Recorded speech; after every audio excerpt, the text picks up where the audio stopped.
Assalamualaikum warahmatullahi wabarakatuh. Wahai sahabat beriman, kali ini kita akan membahas sedikit tentang kisah istana iblis di lautan. Pada dasarnya kesombongan iblis ternyata tidak membuat dirinya hanya dilaknat oleh Allah Subhanahu wa taala, namun ia juga diusir dari surga.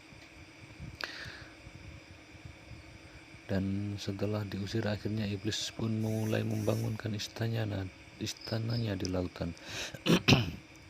Iblis memilih lautan karena luasnya mencapai 3/4 dari luas bumi.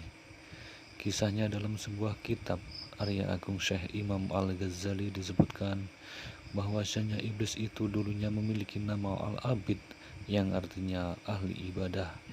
Pemberi nama Al-Abid ini hanya pada langit pertama dengan sebutan lain yaitu langit kedua dan seterusnya. Begitu terkenal iblis dengan pemberian sebutan nama-nama tiap langit karena iblis ketika itu memang hamba Allah Subhanahu wa taala yang taat. Pada langit kedua iblis disebut dengan Az-Zahid, dan di langit ketiga diberi nama Al-Arif. Di langit keempat namanya adalah Al-Wali, pada langit kelima namanya adalah At-Taqi. Sedangkan nama di langit keenam dan ketujuh adalah Akasin dan Azazil. Awalnya iblis termasuk salah satu malaikat penghuni surga yang doanya yang selalu dikabulkan karena doanya yang ampuh tersebut. Malaikat-malaikat lain meminta kepada iblis untuk didoakan agar para malaikat tidak tertimpa laknat oleh Allah Subhanahu wa taala. Peristiwa itu terjadi manakala malaikat Israfil yang sedang berkeliling mengintai surga mendapati sebuah tulisan.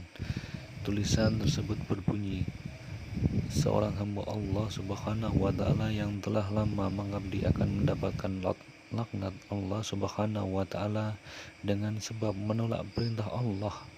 Tulisan itu berada di salah satu pintu surga, dan tak lain tak bukan, tulisan itu tentu membuat malaikat Israfil menangis terseduh-seduh. Ia amat takut sekali. Hamba Allah Subhanahu wa taala yang dimaksud adalah dirinya. Tak hanya malaikat Israfil, para malaikat lain juga turut menangis, di mana malaikat-malaikat lain itu juga memiliki kekuatan yang sama seperti malaikat Israfil. Akhirnya mereka sepakat untuk mendatangi iblis atau Azazil di kala itu dan meminta didoakan agar tidak tertimpa laknat dari Allah Subhanahu wa taala.